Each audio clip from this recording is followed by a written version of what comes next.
Today we're going to talk about how to solve quadratic equations using the quadratic formula. X is equal to negative b plus or minus the square root of b squared minus 4ac all over 2a. This is the quadratic formula. The discriminant is the value under the radical. It is b squared minus 4ac. The purpose of the discriminant is to tell us how many and what type of solutions we will have when we solve the quadratic equation. If the value under the radical happens to be a positive value, then we can expect two real rational solutions. If that value is a perfect square, then we'll have two real rational solutions. If the value under the square root is 0, we will have one real solution. And if that value happens to be negative, we'll get two complex solutions. Example 1, 9x squared plus 6x plus 1 equals 0. This is a quadratic equation. A is 9, B is 6, and C is 1. These are the values for A, B, and C when it is in standard form, set equal to 0. We're going to plug it in for the discriminant, b squared minus 4ac. We're going to simplify to see what that comes out to. It comes out to 0.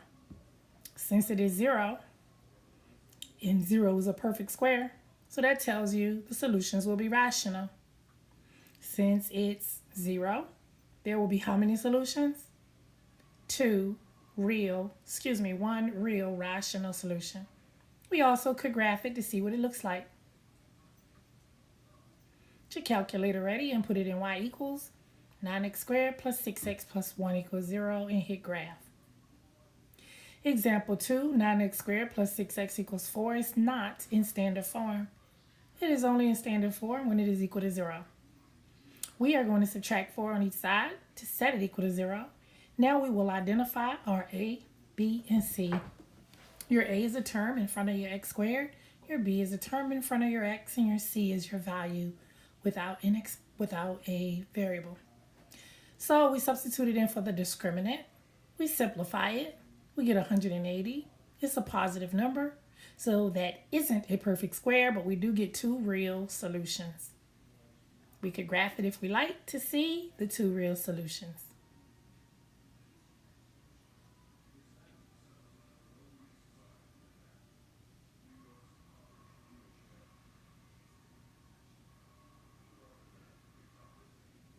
Example 3.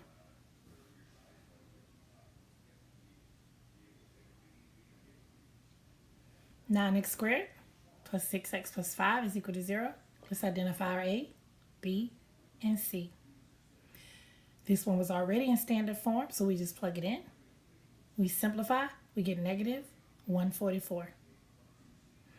Since this is a negative number, that tells us that we have two complex imaginary solutions. When you get your calculator and graph it, complex solutions never cross or touch the x-axis. So let's recap. The discriminant, b squared minus 4ac. What's the purpose of the discriminant?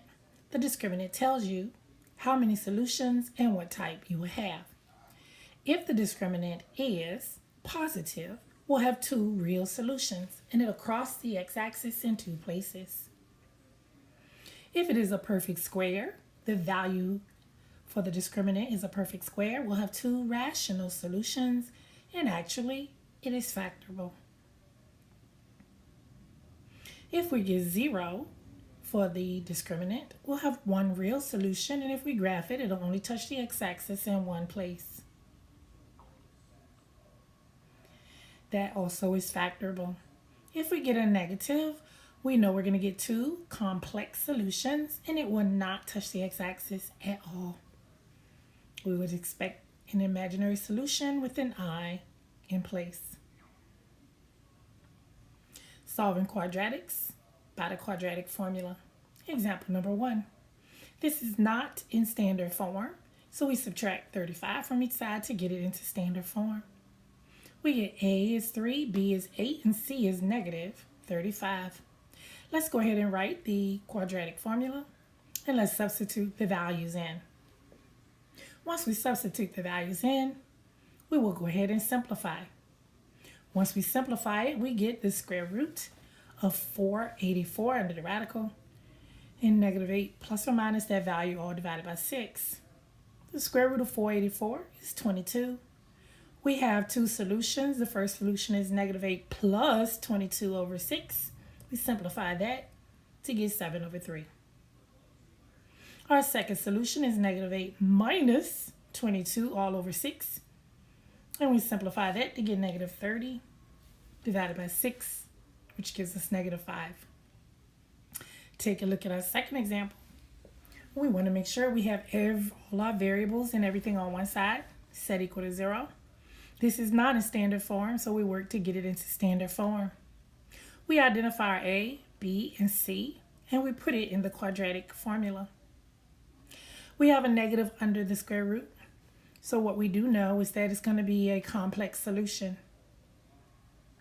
Once we simplify it, we get x is equal to 1 plus or minus I times the square root of 5 all over 2.